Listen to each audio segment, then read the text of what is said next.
Hello students, आज का video आप लोगों के लिए बहुत ज़्यादा इम्पोर्टेंट है। इस वीडियो में हम 12th फिजिक्स की एनसीईआरटी बुक के चैप्टर 3 के top 10 most important numerical question solve करेंगे। तो चैप्टर का नाम है विद्युत धारा। इस चैप्टर से चाहे तिमाही परीक्षा हो, चाहे छमाही परीक्षा हो या वार्षिक परीक्षा हो, एक या दो न्यूमेरिकल क्वेश्चन जरूर आते हैं।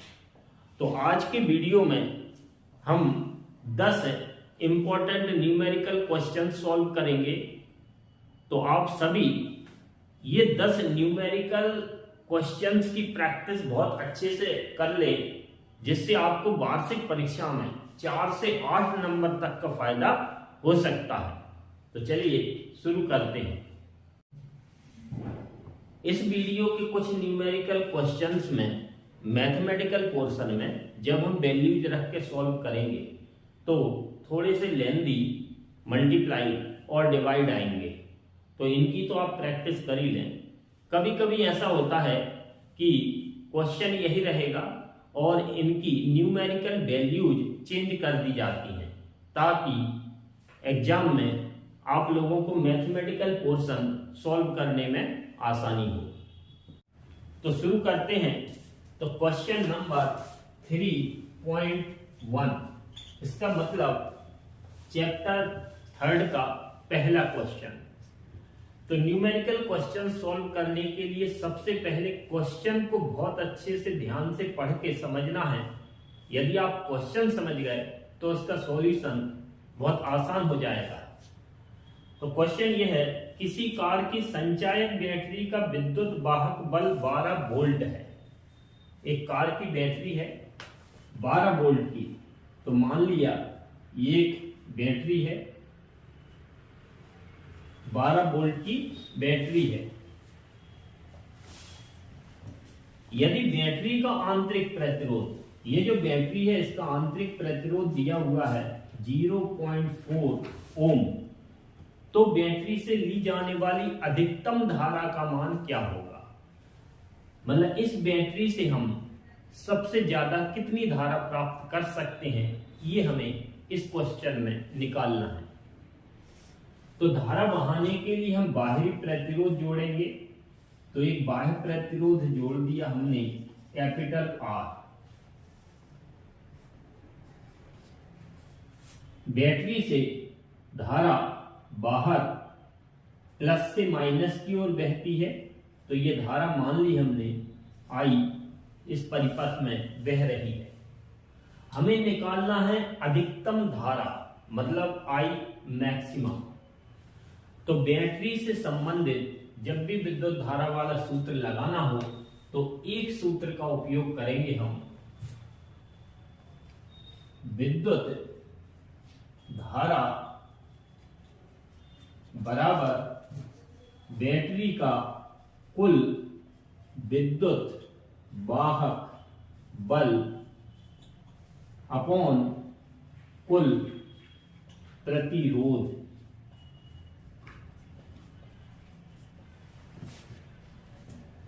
तो विद्युत धारा को I से दर्शाया जाता है। तो I बराबर कुल विद्युत वाहक बल, मतलब कैपिटल E, और कुल प्रतिरोध इस परिपथ का। तो ये है बाहरी प्रतिरोध, और आंतरिक प्रतिरोध को हम दर्शाते हैं स्मॉल r से। तो ये स्मॉल r है, तो इस परिपथ का प्रतिरोध हो गया R प्लस R। तो ये जो 12 वोल्ट है ये विद्युत वाहक बल का मान है। तो E का मान दिया हुआ है 12 वोल्ट और आंतरिक प्रतिरोध का मान दिया हुआ है 0.4 ओम, और I मैक्सिमम हमें निकालना है। तो हमें ये मालूम है कि प्रतिरोध और विद्युत धारा एक दूसरे के व्युत्क्रमानुपाती होते हैं। इसका मतलब जैसे जैसे हम प्रतिरोध का मान बढ़ाएंगे धारा का मान कम होगा, और प्रतिरोध का मान कम करेंगे तो धारा का मान बढ़ेगा। तो हमें अधिकतम धारा निकालना है तो प्रतिरोध के मान को न्यूनतम लेना पड़ेगा। तो जितना प्रतिरोध कम होता जाएगा धारा का मान उतना ही बढ़ता जाएगा। इसका मतलब ये हुआ अधिकतम धारा के लिए, अधिकतम धारा के लिए बाहरी प्रतिरोध R का मान सबसे कम लेना पड़ेगा, न्यूनतम मतलब 0। तो I मैक्सिमम निकालना है तो R की वैल्यू 0 रखेंगे हम, तो फॉर्मूला बनेगा I maximum equal E upon small r, क्योंकि कैपिटल R 0 हो गया। अब E की वैल्यू और R की वैल्यू रखेंगे हम, तो I मैक्सिमम इक्वल E की वैल्यू है 12 अपॉन स्मॉल r है 0.4। तो ये पॉइंट हटाएंगे तो ऊपर 0 बढ़ेगी, तो 120/4, 4 से कैंसिल करेंगे तो ये होगा 30। इसका मतलब I मैक्सिमम हमें मिल गया 30। तो I मैक्सिमम इक्वल 30 और विद्युत धारा का मात्रक होता है एम्पियर। तो ये हमारे फर्स्ट क्वेश्चन का आंसर है। अब हम देखते हैं क्वेश्चन नंबर 3.2। क्वेश्चन ये है 10 वोल्ट विद्युत वाहक बल वाली बैटरी जिसका आंतरिक प्रतिरोध 3 ओम है। एक बैटरी है हमारे पास 10 वोल्ट की और इसका आंतरिक प्रतिरोध दिया हुआ है 3 ओम, किसी प्रतिरोधक से संयोजित है। तो इस बैटरी को हम एक प्रतिरोधक से जोड़ देते हैं। तो ये प्रतिरोधक है जिसका प्रतिरोध है कैपिटल R, ये प्लस है ये माइनस है। तो बाह्य परिपथ में धारा प्लस से माइनस की ओर बहती है, तो ये धारा बह रही है I। क्वेश्चन में आगे है किसी प्रतिरोधक से संयोजित है यदि परिपथ में धारा का मान 0.5 एम्पियर है। तो धारा का मान दिया हुआ है I की वैल्यू 0.5 एम्पियर। तो प्रतिरोधक का प्रतिरोध मतलब इस प्रतिरोधक का प्रतिरोध R हमें निकालना है। जब परिपथ बंद है तो सेल की टर्मिनल वोल्टता क्या होगी, और ये जो सेल है इसकी टर्मिनल वोल्टता मतलब टर्मिनल विभवांतर भी हमें निकालना है। तो क्या क्या मान दिए हुए हैं ये लिखते हैं। तो एक तो विद्युत वाहक बल दिया हुआ है कैपिटल E 10 वोल्ट, आंतरिक प्रतिरोध दिया हुआ है 3 ओम, धारा दी हुई है 0.5 एम्पियर और R और V हमें निकालना है। तो सूत्र उपयोग में लाएंगे हम I विद्युत धारा बराबर E नेट मतलब कुल विद्युत वाहक बल बटे R नेट मतलब कुल प्रतिरोध। तो I बराबर एक ही सेल है तो विद्युत वाहक बल टोटल E होगा और टोटल प्रतिरोध होगा बाहरी प्लस आंतरिक। तो आंतरिक प्रतिरोध को स्मॉल r से दर्शाते हैं, तो ये हो गया। अब हम इसमें मान रखेंगे तो I की वैल्यू दी हुई है क्वेश्चन में 0.5, E का मान है 10, कैपिटल R हमें निकालना है, स्मॉल r की वैल्यू है 3।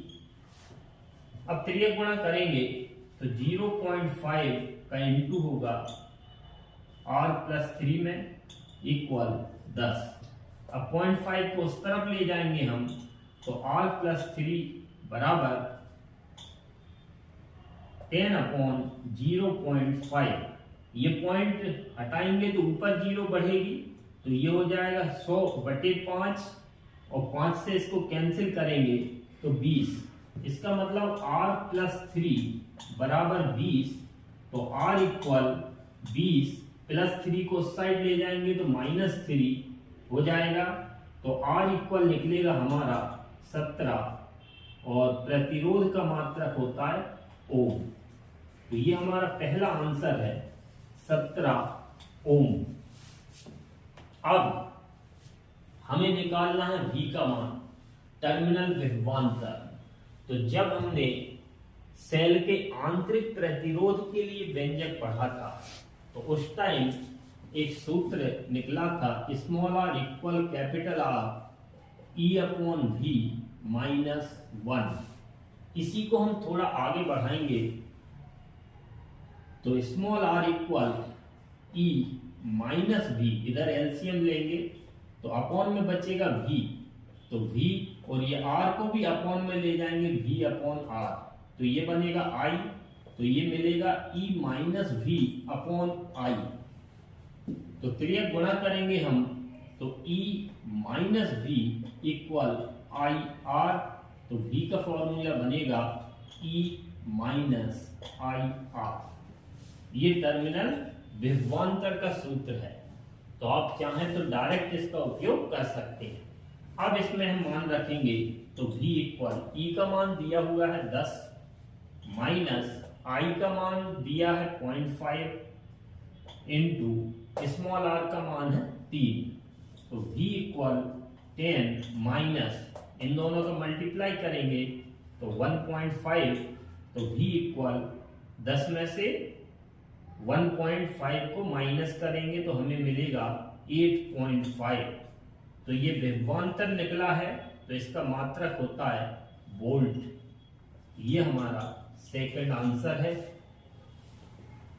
अब देखते हैं क्वेश्चन नंबर 3.3। इस क्वेश्चन में लिखा है कमरे के ताप 27.0 डिग्री सेल्सियस पर किसी तापन अवयव का प्रतिरोध 100 ओम है। तो कोई तापन अवयव मतलब हीटिंग एलिमेंट है, 27 डिग्री सेल्सियस पर उसका प्रतिरोध है 100। तो पहला तापमान क्वेश्चन में दिया हुआ है 27.0 डिग्री सेल्सियस और इस ताप पर प्रतिरोध का मान है 100 ओम। यदि तापन अवयव का प्रतिरोध 117 ओम हो तो अवयव का ताप क्या होगा। तो सेकंड प्रतिरोध जो है वो है 117 ओम। तो जब प्रतिरोध 117 ओम हो गया उस टाइम ताप क्या होगा, तो T2 इक्वल ज्ञात करना है और प्रतिरोध के पदार्थ का ताप गुणांक मतलब प्रतिरोध ताप गुणांक की वैल्यू दी है अल्फा इक्वल 1.70 इंटू 10⁻⁻⁴ प्रति डिग्री सेल्सियस। तो प्रतिरोध ताप गुणांक का मात्रक होता है प्रति डिग्री सेल्सियस, इसको अल्फा से दर्शाते हैं। तो हमें मालूम है जैसे जैसे ताप बढ़ाया जाता है तो प्रतिरोध का मान भी बढ़ता जाता है। तो ये प्रतिरोध पहले था 100, फिर हो गया 117, इसका मतलब ये हुआ तापमान बढ़ाया गया होगा। तो हमें ये बताना है कि 100 से 117 जब वो हुआ तो उस टाइम उसका प्रतिरोध क्या था।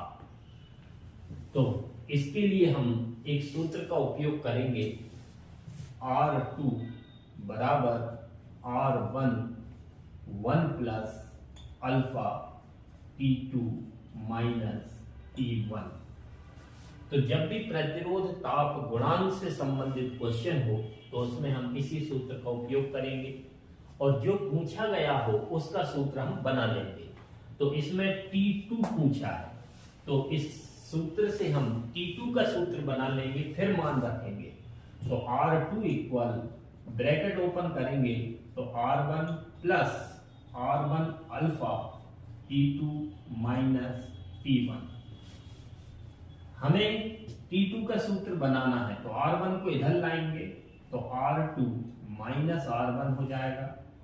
तो R2 माइनस R1, अब ये R1 अल्फा को भी इस तरफ लाएंगे तो ये इनटू में है इधर, तो अपॉन में चला जाएगा R1 अल्फा। अब इस तरफ बचा T2 माइनस T1, तो माइनस T1 को भी जब इस तरफ करेंगे तो प्लस T1 होगा, तो ये फॉर्मूला बनेगा हमारा T2 का।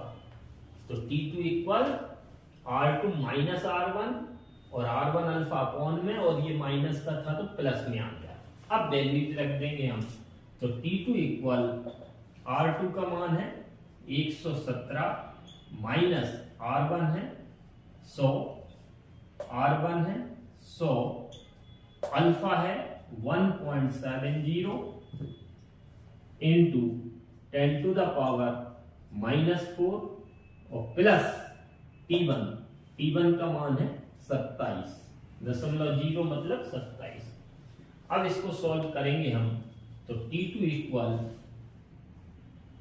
117 में 100 गया तो 17 बचेगा, और ये नीचे 100 इंटू 1.70 में से पॉइंट हटाएंगे तो ऊपर 100 हो जाएगा, और ये जो 10 टू दी पावर -4 है इसको हम ऊपर ले जाएंगे तो 10 टू दी पावर +4 प्लस 27। तो T2 इक्वल ये 100 से 100 कैंसिल होगा, और ये 17 से 170 10 बार कैंसिल होगा। तो अब ऊपर बच रहा है अपना 10 to the power 4 upon 10 plus 27। तो 10 टू दी पावर 4 का मतलब होता है एक पे 4 जीरो मतलब 10,000 और बटे में 10 प्लस 27, एक जीरो फिर कैंसिल होगी तो T2 equal 1000 plus 27 means T2 equal 1027 degree Celsius. ये हमारा आंसर है। इसका मतलब ये हुआ प्रतिरोध 100 से 117 तक पहुंचाने के लिए हमें उसका तापमान 1000 डिग्री सेल्सियस बढ़ाना पड़ेगा, जब उसका प्रतिरोध 17 ओम बढ़ेगा। अब हम देखते हैं क्वेश्चन नंबर 3.4। इस क्वेश्चन में है 15 मीटर लंबे एवं 6.0 into 10 to the power -7 metre square अनुप्रस्थ काट वाले तार से उपेक्षणीय धारा प्रवाहित की गई है और इसका प्रतिरोध 5.0 ओम मापा गया। प्रायोगिक ताप पर तार के पदार्थ की प्रतिरोधकता क्या होगी? तो ये बहुत सिंपल क्वेश्चन है, फॉर्मूला बेस्ड क्वेश्चन है। डायरेक्ट मान दिए हुए हैं। तार की लंबाई L बराबर 15 मीटर और अनुप्रस्थ काट का क्षेत्रफल मतलब capital A 6.0 into 10 to the power -7 metre square, और प्रतिरोध कैपिटल R इक्वल 5.0 ओम, और प्रतिरोधकता को हम रो से दर्शाते हैं तो रो इक्वल ज्ञात करना है। तो प्रतिरोधकता हमें ज्ञात करना है, और उपेक्षणीय धारा इसमें प्रवाहित हो रही है तार में, मतलब धारा का मान नगण्य है। तो इसमें प्रतिरोधकता का डायरेक्ट सूत्र यूज करेंगे हम। प्रतिरोधकता रो बराबर होता है RA अपॉन L। इसमें कोई वैल्यूज भी हमें चेंज करने की जरूरत नहीं है, तो डायरेक्ट मान रखेंगे तो रो इक्वल R का मान दिया हुआ है 5.0, A 6.0 into 10 to the power -7 upon L 15। तो रो इक्वल इसको 5.0 मतलब 5, तो कैंसिल करेंगे 5 से, तो 5 3 15। अब ये 3 से भी कैंसिल होगा तो 3 दूनी 6, तो 2.0 1.0, इन दोनों का मल्टीप्लाई होगा तो 2.0 इंटू 10 टू दी पावर -7। ये प्रतिरोधकता का आंसर है। प्रतिरोधकता का मात्रक होता है ओम मीटर। अब हम देखते हैं क्वेश्चन नंबर 3.5। तो इस क्वेश्चन में है सिल्वर के किसी तार का 27.5 डिग्री सेल्सियस पर प्रतिरोध 2.1 ओम, मतलब पहला तापमान दिया हुआ है 27.5 5 डिग्री सेल्सियस। इस तापमान पर प्रतिरोध मतलब R1 दिया हुआ है 2.1 ओम और 100 डिग्री सेल्सियस पर प्रतिरोध 2.7 ओम है। इसका मतलब दूसरा तापमान है 100 डिग्री सेल्सियस और इस तापमान पर प्रतिरोध है R2 का मान 2.7 ओम। सिल्वर की प्रतिरोधकता ताप गुणांक ज्ञात कीजिए, मतलब अल्फा हमें ज्ञात करना है। तो प्रतिरोध ताप गुणांक से संबंधित सूत्र R2 equal R1 bracket 1 plus alpha T2 minus T1। Main formula याद रखना है हमें, इसी फॉर्मूले से जो निकालना उसका फॉर्मूला हम बनाएंगे। तो इसमें अल्फा पूछा हुआ है तो ब्रैकेट ओपन करेंगे तो R2 equal R1 plus R1 alpha T2 minus T1। अब हम अल्फा का फॉर्मूला बनाएंगे तो R1 को इस तरफ लाएंगे तो R2 माइनस R1 और अल्फा को छोड़ के इन दोनों को इस तरफ लाएंगे तो ये अपॉन में चले जाएंगे क्योंकि अल्फा के इनटू में है। तो R1 T2 minus T1 equal बचेगा अल्फा। तो ये हमारा बना अल्फा का फॉर्मूला।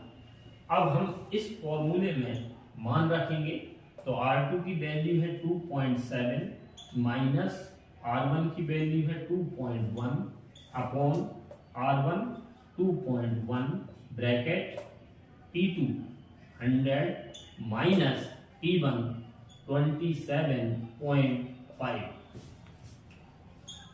तो अल्फा इक्वल 2.7 माइनस 2.1 मतलब 0.6 अपॉन 2.1 ब्रैकेट में 100 में से 27.5 माइनस करेंगे तो हमें बचेगा 72.5।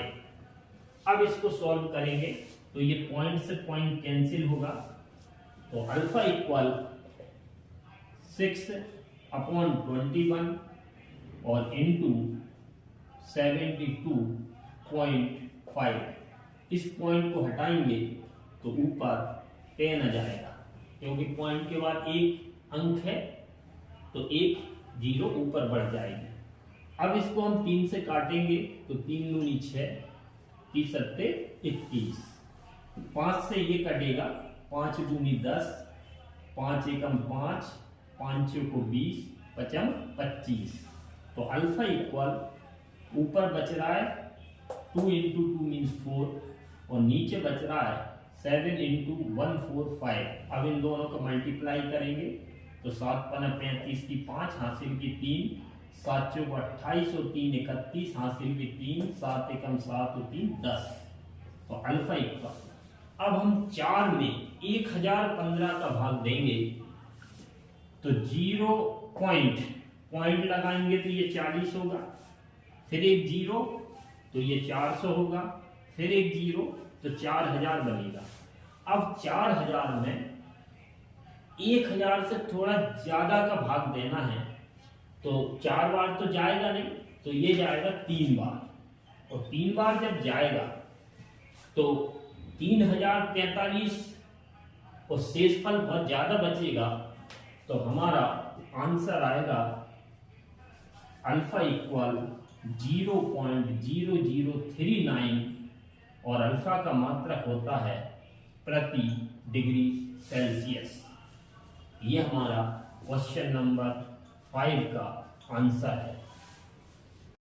अब हम देखेंगे क्वेश्चन नंबर 3.6। क्वेश्चन में कहा गया है निक्रोम का एक तापन अवयव 230 वोल्ट की सप्लाई से संयोजित है। तो एक हीटिंग एलिमेंट है हमारे पास जो निक्रोम का है, ये 230 वोल्ट की बैटरी से जुड़ा हुआ है प्लस माइनस और 3.2 एम्पियर की प्रारंभिक धारा लेता है। तो शुरू में ये हीटिंग एलिमेंट इस बैटरी से 3.2 एम्पियर की धारा लेता है। कुछ सेकंड में 2.8 एम्पियर पर स्थायी हो जाती है। थोड़ी देर बाद इस धारा का मान घटकर 2.8 एम्पियर होकर स्थायी रूप से हो जाता है। कमरे का तापमान 27.0 डिग्री सेल्सियस है।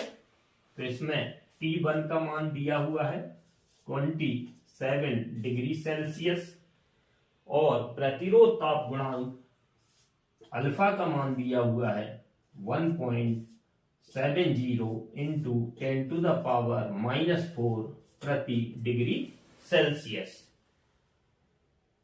तो तापन अवयव का स्थायी ताप क्या होगा?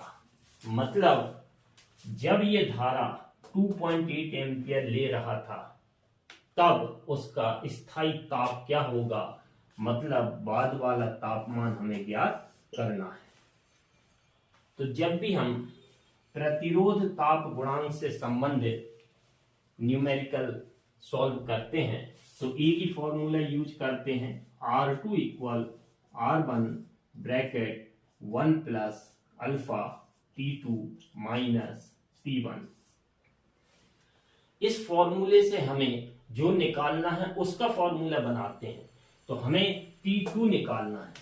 तो T2 इक्वल फॉर्मूला बनेगा R2 minus R1 upon R1 into alpha plus T1। अब T2 निकालने के लिए हमें R1 और R2 की जरूरत है जो क्वेश्चन में नहीं दिए गए हैं, लेकिन दो धाराएं दी गई हैं। तो ये प्रारंभिक धारा मान ली I1 और ये बाद वाली धारा I2। तो और ये अपना वोल्टेज है V इक्वल, तो वोल्टेज कांस्टेंट है। तो ओम्स लॉ से हम ओम के नियम से पहले R1 का मान और R2 का मान निकालेंगे, फिर ये वाला फॉर्मूला यूज करेंगे। तो हम पहले I1 और I2 से R1 और R2 निकालेंगे। तो ओम्स लॉ होता है V इक्वल IR। इसका मतलब R का फॉर्मूला बनेगा V अपॉन I। तो R1 equal V upon I1।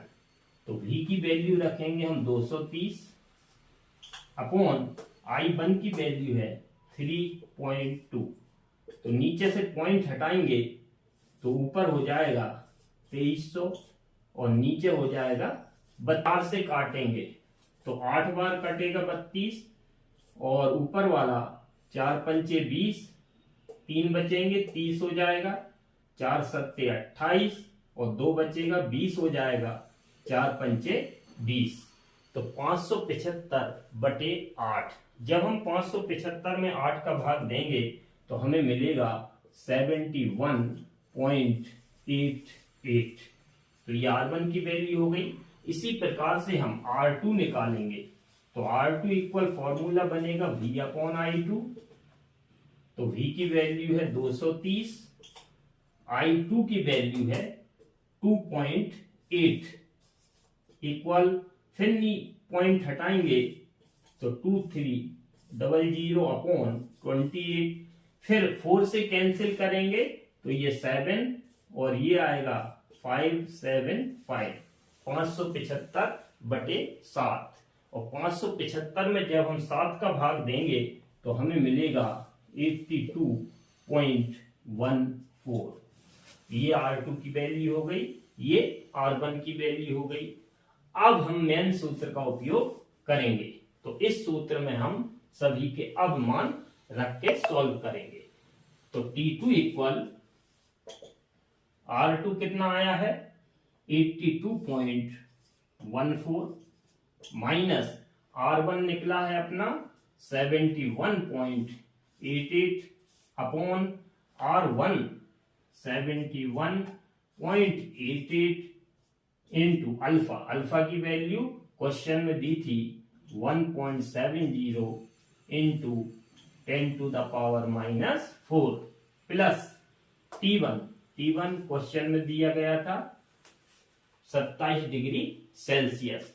अब T2 इक्वल 82.14 माइनस 71.88 करेंगे तो हमें मिलेगा 10.26 अपॉन 71.88 इंटू 1.70 इंटू ये 10 टू द पावर -4, इसको हम ऊपर ले जाएंगे तो 10 टू द पावर +4 और प्लस 27।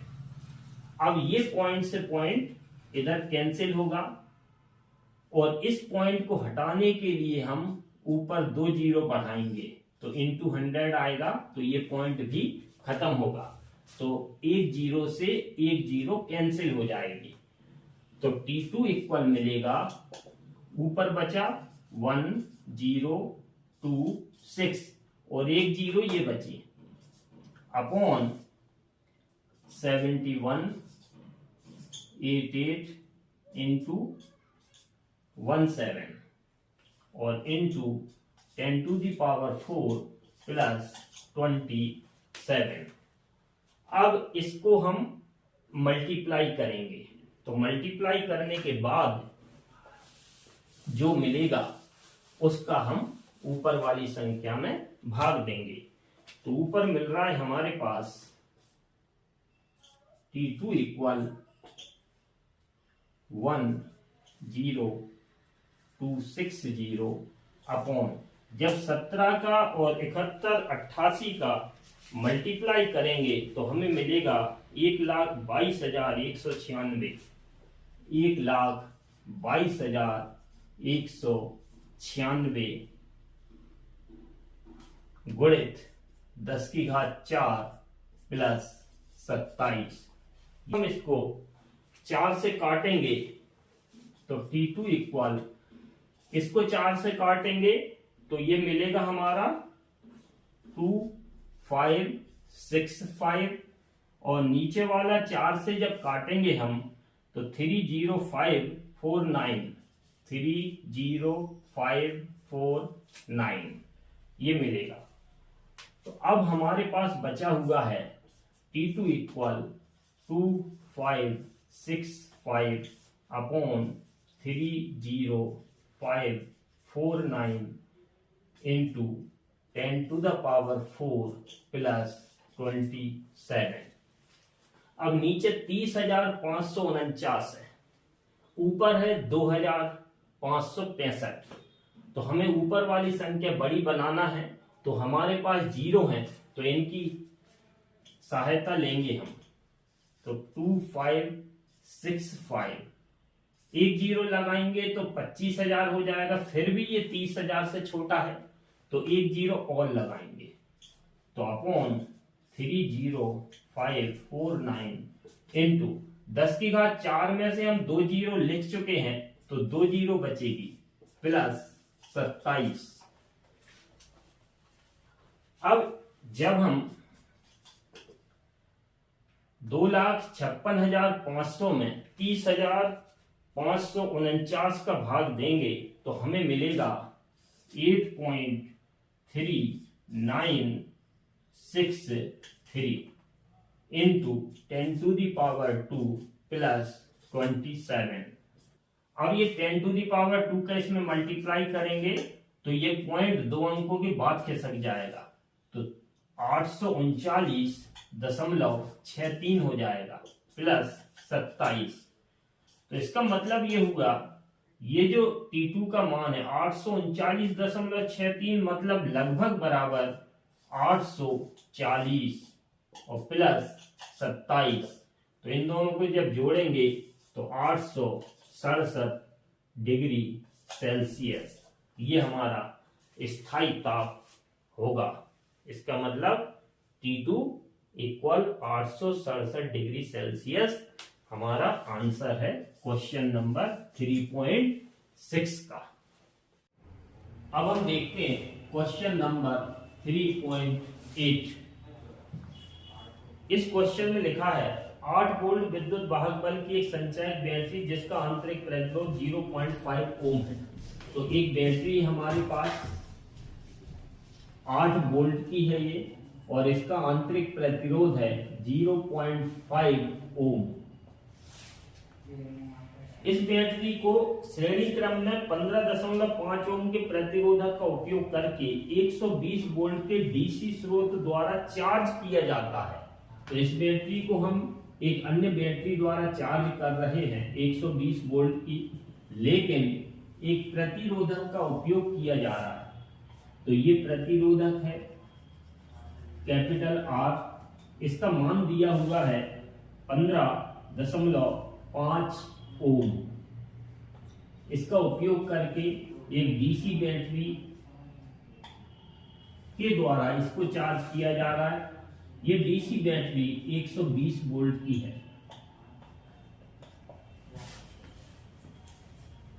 चार्ज होते समय बैटरी की टर्मिनल वोल्टेज क्या होगी? चार्जकारी परिपथ में प्रतिरोधक को श्रेणी क्रम में संबद्ध करने का क्या उद्देश्य है? तो इस क्वेश्चन में ये जो बैटरी है जो चार्ज हो रही है, तो चार्ज होते समय इसका टर्मिनल विभवांतर क्या होगा ये पूछा है। और लास्ट में क्वेश्चन में ये जोड़ा गया है कि ये जो प्रतिरोधक R का उपयोग किया गया है, तो इसको जोड़ने का क्या मतलब है, क्या आशय है। तो ये जो प्रतिरोधक है इसका उपयोग करके इस बैटरी को चार्ज किया जा रहा है। तो इस प्रतिरोधक का उपयोग इसलिए किया जाता है ताकि विद्युत धारा के मान को नियंत्रित किया जा सके। तो इस क्वेश्चन में हमारे पास दो विद्युत वाहक बल है। तो जब एक सेल का प्लस सिरा दूसरे के माइनस से जुड़ा हो तब वो श्रेणी क्रम कहलाता है, और श्रेणी क्रम में कुल विद्युत वाहक बल डायरेक्ट जुड़ जाते हैं। लेकिन इसमें चार्ज होते समय बैटरियों के विद्युत वाहक बल विपरीत होते हैं, तो इसका मतलब इसमें माइनस हो जाएंगे। तो हमारे पास कुल विद्युत वाहक बल मिलेगा E नेट बराबर 120 माइनस 8 मतलब 112 वोल्ट। तो ये हमारा परिपथ का कुल विद्युत वाहक बल है। अब हम देखेंगे R नेट मतलब परिपथ का कुल प्रतिरोध। तो ये बाहरी है और ये आंतरिक है। तो परिपथ का कुल प्रतिरोध मिला 15.5 प्लस 0.5 मतलब 16 ओम। तो ये 16 ओम कुल प्रतिरोध हो गया। हमें टर्मिनल विभवांतर भी निकालना है। तो टर्मिनल विभवांतर का सूत्र होता है V equal E minus IR। ये हमने उस टाइम निकाला था जब सेल के आंतरिक प्रतिरोध का व्यंजक पढ़ा था, उसमें ये आंसर आया था। लेकिन जब आंतरिक प्रतिरोध निकाला गया था तब इस सेल से हम धारा ले रहे थे और ये बाहरी प्रतिरोध जुड़ा था, ये बैटरी नहीं थी। लेकिन इस क्वेश्चन में इस सेल को धारा दी जा रही है, इसलिए इस फॉर्मूले में माइनस की जगह प्लस हो जाएगा। अब हम ये देखेंगे हमारे पास इस सूत्र में कौन कौन से मान नहीं है। तो E का मान ये रखेंगे हम, क्योंकि इसकी टर्मिनल वोल्ट का निकालना है। I नहीं है, स्मॉल r 0.5 है।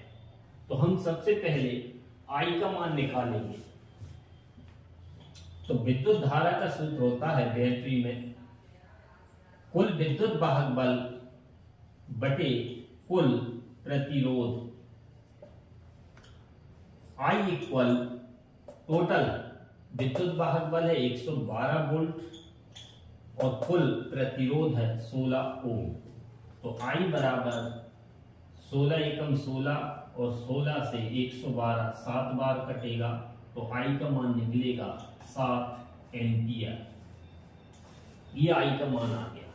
अब हम निकालेंगे 8 वोल्ट की बैटरी की टर्मिनल वोल्टता जब सेल चार्ज हो रहा है उस दौरान। तो अब मेन फॉर्मूला लगाएंगे हम, V equal E plus I R. तो V इक्वल E का मान रखेंगे 8, क्योंकि इस बैटरी को चार्ज कर रहे हैं। I का मान 7 गुणित स्मॉल r का मान है आंतरिक प्रतिरोध 0.5। तो V इक्वल 8 प्लस इन दोनों को मल्टीप्लाई करेंगे तो 3.5। तो V इक्वल 8 और 3 11, तो 11.5 वोल्ट। ये हमारा क्वेश्चन नंबर 3.8 का आंसर है। अब हम देखेंगे क्वेश्चन नंबर 3.9। तो इस क्वेश्चन में है किसी तांबे के चालक में मुक्त इलेक्ट्रॉनों का संख्या घनत्व, मतलब इलेक्ट्रॉनों की संख्या इकाई आयतन में n इक्वल दिया हुआ है 8.5 इंटू 10 टू दी पावर 28 प्रति घन मीटर, मतलब पर मीटर क्यूब। 3 मीटर लंबे तार, इसमें एक तार है, तो मान लीजिए ये एक तार है। इस तार की जो लंबाई है वो है 3 मीटर।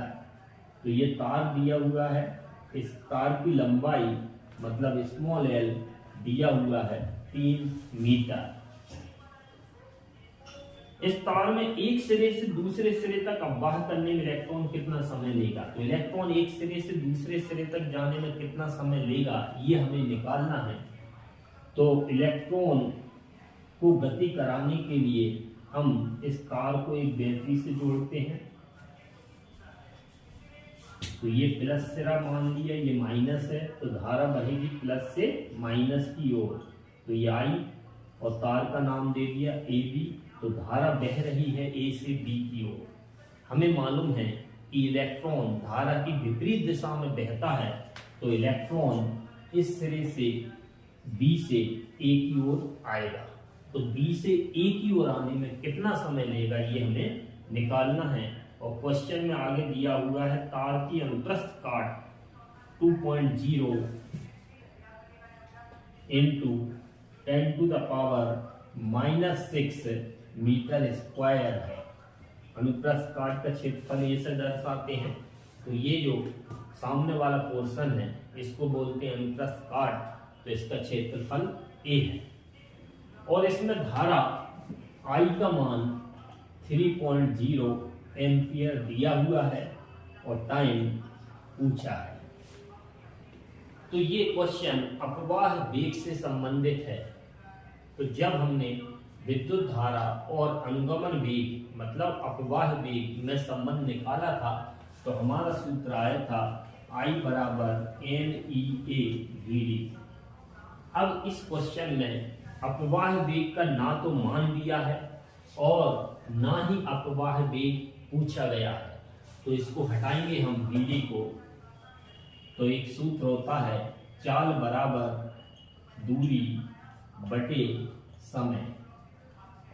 तो चाल हो गई VD और दूरी मतलब तार की लंबाई L और समय हो गया T। तो VD का मान रखेंगे हम। तो I इक्वल NEA, VD मतलब L और समय मतलब T। अब T का सूत्र बनाएंगे तो T बराबर बनेगा NEA/L। T इधर आएगा, I उस तरफ चला जाएगा। अब सबके मान रखेंगे हम। तो N का मान दिया है 8.5 into 10 to the power 28 E मतलब एक इलेक्ट्रॉन पर आवेश की मात्रा, और E का मान फिक्स होता है 1.6 into 10 to the power -19 coulomb into A का मान रखेंगे हम 2.0 इंटू 10 टू दी पावर -6 और L का मान दिया हुआ है 3 मीटर अपॉन I की वैल्यू है 3.0। 3.0 मीन्स 3। तो ये 3 से 3 कैंसिल होगा। अब हमारे पास बच रहा है 8.5 इंटू 1.6 इंटू 2.0 इंटू, ये लिख लिया, ये लिख लिया, ये लिख लिया। अब 10 की पावर काउंट करेंगे तो ये प्लस की है 28। अब माइनस की देखते हैं, 19 और 6 माइनस की हो गई 25 और 28 है प्लस की, तो 10 की घातें बचेंगी हमारे पास 3 प्लस की। t इक्वल 8.5 इंटू इन दोनों का मल्टीप्लाई करेंगे तो ये आएगा 3.2, क्योंकि 16 दूनी 32 और एक अंक के पहले दशमलव। अब हम इन दोनों का मल्टीप्लाई करेंगे तो t इक्वल 8.5 इंटू 3.2 का मल्टीप्लाई जब करेंगे तो 2 पंचे 10, 2 अट्ठे 16 और 1 17, 3 पाँचे 15, 3 अट्ठे 24 और 1 25, तो 0, 5 7 12, 5 और 2 7, 2 और 2 अंक के पहले दशमलव, तो 27.20 गुणे 10 की घात 3। तो जब भी हमारे न्यूमेरिकल क्वेश्चन का आंसर 10 की घात के रूप में आता है तो दशमलव को हम एक अंक के बाद सेट करते हैं। जब दशमलव को लेफ्ट साइड खिसकाया जाता है तो जितने अंकों के पहले खिसकाते हैं उतनी घातें 10 की बढ़ती हैं, और जब दशमलव को राइट साइड खिसकाते हैं तो घातें घटती हैं। तो अभी हमारा दशमलव 2 अंक के बाद आ रहा है, हमें इसको एक अंक के बाद सेट करना है, तो t इक्वल 2 के बाद पॉइंट सेट करेंगे तो 2.720 इंटू 10 की पावर एक अंक के पहले खिसकाया है दशमलव को तो एक घात बढ़ जाएगी, तो 10 टू दी पावर 4, और समय का मात्रक होता है सेकेंड। या इसको ऐसा भी लिख सकते हैं t equal 2.7 into 10 to the power 4 second.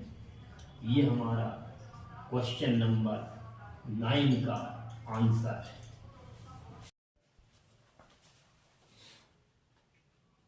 अब हम देखेंगे उदाहरण नंबर 3.3। तो उदाहरण 3.3, तो किसी विद्युत टोस्टर में निक्रोम के तापन अवयव का उपयोग होता है। तो इसमें तापन अवयव है, निक्रोम का ही है, जैसा कि क्वेश्चन नंबर 6 में था। इसको 230 वोल्ट की बैटरी से जोड़ा गया है और कमरे के तापमान पर इसका प्रतिरोध था 75.3 ओम। तो इसमें पहला तापमान दिया हुआ है 27.0 डिग्री सेल्सियस और इस ताप पर प्रतिरोध पाया गया था 75.3 ओम। और बाद में 2.68 एम्पियर की स्थायी धारा, तो इसमें 2.68 एम्पियर की स्थायी धारा बह रही है। तो क्वेश्चन नंबर 6 में हमने देखा था कि पहले धारा का मान प्रारंभिक धारा अलग दिया था और बाद में स्थायी धारा दी थी।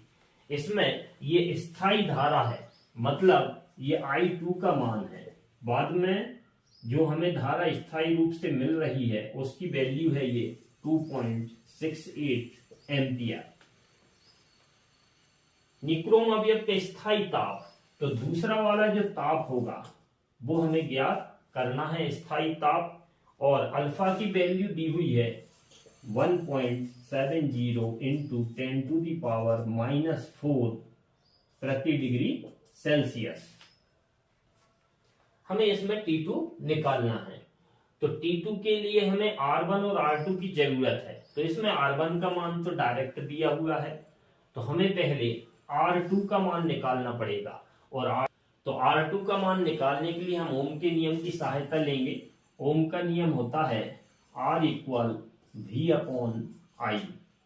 तो R2 equal V upon I2। तो R2 इक्वल V 230 वोल्ट है और जो धारा बह रही है वो है 2.68। तो R2 इक्वल, ये पॉइंट हटाएंगे हम तो 2 3 0, 230 तो है ही, 2 0 और जुड़ जाएंगे और बटे में बचेगा 268 क्योंकि पॉइंट हट चुका है। अब हम इसको काटा पीटी करके सॉल्व करेंगे, भाग देंगे, तो R2 इक्वल मिलेगा 85.8 ओम। ये हमें R2 का मान प्राप्त हो चुका है। अब R1 है हमारे पास, R2 है और T1 भी है और अल्फा भी है। तो हम अब मेन फॉर्मूले का यूज करेंगे। तो ये क्वेश्चन सेम टू सेम 3.6 जैसा है। तो हमारा मेन फॉर्मूला होता है R2 equal R1 1 plus alpha T2 minus T1। इससे हम T2 का फॉर्मूला बनाएंगे तो T2 equal R2 minus R1 upon R1 alpha plus T1। इस फॉर्मूले में हम सभी की वैल्यूज रखेंगे। तो T2 इक्वल R2 हमारा आया था 85.8 माइनस R1 दिया हुआ है 75.3 अपॉन R1 है 75.3 इंटू अल्फा की वैल्यू है 1.70 into 10 to the power -4 plus T1 की वैल्यू है 27। अब इसको हम सॉल्व करेंगे तो T2 इक्वल ये ऊपर बचेगा 10.5 बटे 75.3 गुणित 1.70 10 टू द पावर -4 को ऊपर ले जाएंगे तो 10 टू द पावर +4 और प्लस 27। ये पॉइंट से पॉइंट कैंसिल होगा और इस पॉइंट को हटाने के लिए ऊपर हम 2 जीरो बढ़ाएंगे तो ये पॉइंट भी खत्म, 1 जीरो से 1 जीरो कैंसिल हो जाएगी। तो T2 इक्वल मिलेगा 105 और 1 जीरो ये है अपॉन 17 और 553। जब हम इन दोनों का गुणा करेंगे तो 12,801 मिलेगा, 12,801 और into 10 to the power 4 plus 27। तो T2 इक्वल ऊपर है 1050, नीचे है अपना 12,801। तो ऊपर वाली संख्या को बड़ा बना लिया जाता है ताकि भाग देने में आसानी हो। तो हमारे पास 4 जीरो एक्स्ट्रा पड़ी हैं तो इसमें हम 1 जीरो लगाएंगे तो ये बनेगा 10,000, फिर भी छोटा है तो 2 जीरो का उपयोग कर लेंगे तो इनटू बचा 10 टू दी पावर 2 प्लस 27। अब हम इसमें डायरेक्ट भाग देंगे तो हमें मिलेगा 8.202 into 10 to the power 2 plus 27। तो इसमें हमने भाग दे दिया ऊपर वाली संख्या में नीचे वाली संख्या का, तो ये मिल गया 8.202 इंटू 10 टू दी पावर 2। अब हम ये 10 टू दी पावर 2 मतलब 100 का इसमें गुणा करेंगे तो ये 0.2 अंक के बाद खिसक जाएगा। तो T2 इक्वल 820.2 प्लस 27। तो बुक में जो आंसर दिया हुआ है वो लगभग बराबर, इसको 820 ले लिया और प्लस 27, इसका मतलब T2 इक्वल 847 डिग्री सेल्सियस। ये हमारा स्थायी ताप होगा आंसर। अब हम देखेंगे उदाहरण नंबर 3.4। प्लेटिनम प्रतिरोध तापमापी के प्लेटिनम के तार का प्रतिरोध हिमांक पर 5 ओम है। तो इसमें हिमांक पर मतलब 0 डिग्री सेल्सियस पर प्रतिरोध, तो इसको हमने R0 माना, ये 5 ओम है।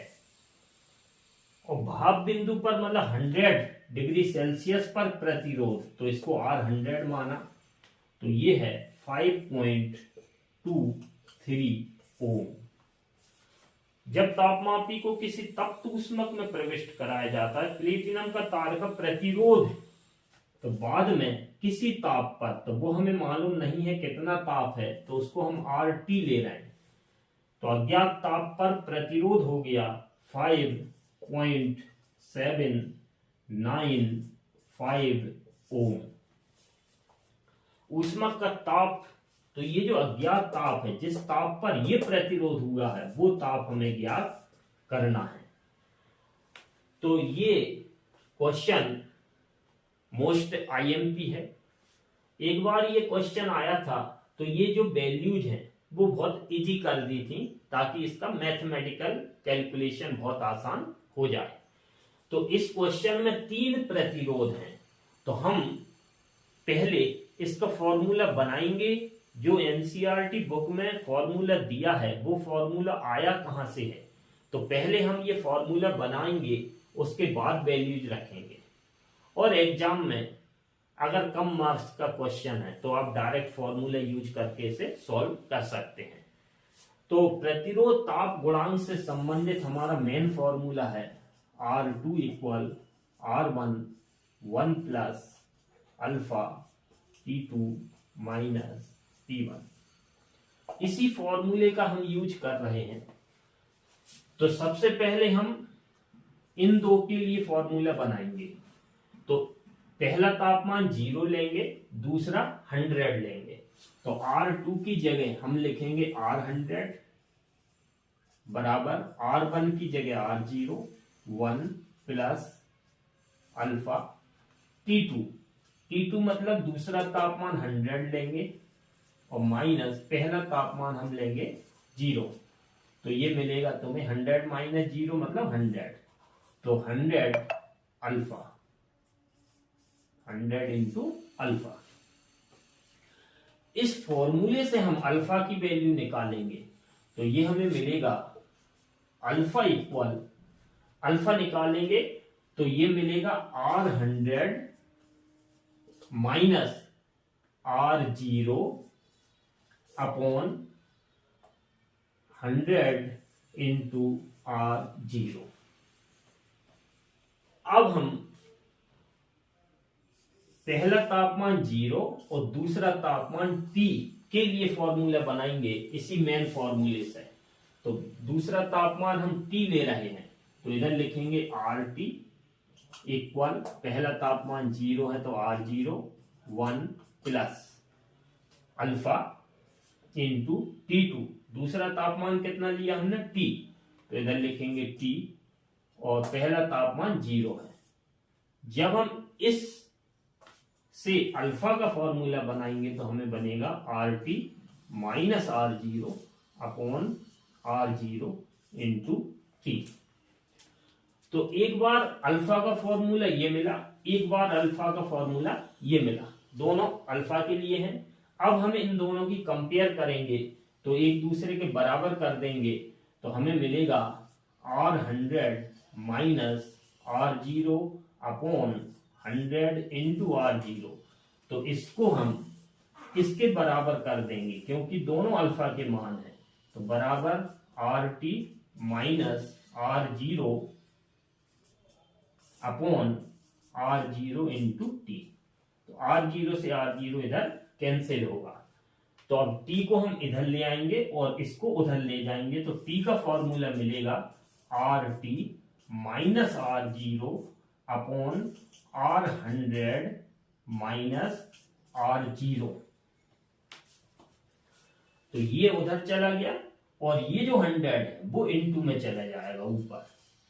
तो ये हमारा फॉर्मूला बना T का। तो ये एनसीईआरटी बुक में डायरेक्ट फॉर्मूला दिया गया है, ये RT minus R0 upon R100 minus R0 into 100। तो आप चाहें तो डायरेक्ट इस फॉर्मूले का यूज एग्जाम में कर सकते हैं। अब हम इस फॉर्मूले में सभी के मान रख देंगे और सॉल्व कर देंगे तो आंसर आ जाएगा। तो T इक्वल RT कितना दिया है 5.795 minus R0 5 upon R100 5.23 minus R0 means 5 और इंटू 100। तो T इक्वल ऊपर माइनस करेंगे 5 को इसमें से तो 0.795 बचेगा अपॉन नीचे भी माइनस करेंगे तो 0.23 इंटू 100। अब ऊपर पॉइंट के बाद 3 अंक हैं, नीचे पॉइंट के बाद 2 अंक हैं, तो एक जीरो और लगा देंगे तो पॉइंट के बाद 3 अंक होगा या पॉइंट से पॉइंट कैंसिल हो जाएगा। तो t इक्वल 795/230 इंटू 100। अब हम इसको 5 से कैंसिल करेंगे, तो 5 से कैंसिल करेंगे तो नीचे कितना बचेगा, 5 को 20, 3 बचा 30 हो गया, 5 1 का 30, ऊपर बचेगा 5 1 5, 2 बचेगा 29, 5 25, 4 बचेगा 45 होगा, 5 9 45 गुणे 100। तो t बराबर, जब हम 159 में 46 का भाग देंगे तो हमें मिलेगा 3.4565 इंटू 100। और जब हम 100 का मल्टीप्लाई करेंगे तो ये पॉइंट 2 अंकों के बाद खिसकेगा, तो t इक्वल 345.65 डिग्री सेल्सियस। ये हमारा आंसर है। इस प्रकार हमने इस वीडियो में 10 इंपॉर्टेंट न्यूमेरिकल क्वेश्चन सॉल्व किए हैं, जिसमें से 8 क्वेश्चन एक्सरसाइज से लिए गए हैं और 2 क्वेश्चन एग्जाम्पल से लिए गए हैं। तो ये 10 क्वेश्चन बहुत ज़्यादा इंपॉर्टेंट न्यूमेरिकल्स हैं। एक बार फिर से मैं आपसे कहूँगा कि ये 10 क्वेश्चन की प्रैक्टिस यदि आपने बहुत अच्छी तरीके से कर ली तो वार्षिक परीक्षा में आपको 100% फायदा मिलेगा। तो यदि ये वीडियो पसंद आया हो तो चैनल को सब्सक्राइब जरूर करें और अपने फ्रेंड्स को शेयर भी करें और बेल आइकॉन जरूर दबाएं ताकि आप तक नोटिफिकेशन के द्वारा हमारे वीडियो पहुंचते रहें। और आपको जिस प्रकार के वीडियो या जिस टॉपिक पर आधारित वीडियो चाहिए है तो आप कमेंट्स में जरूर लिखें ताकि आगे मैं उसी हिसाब के वीडियो आप तक पहुंचाऊं। Thank you.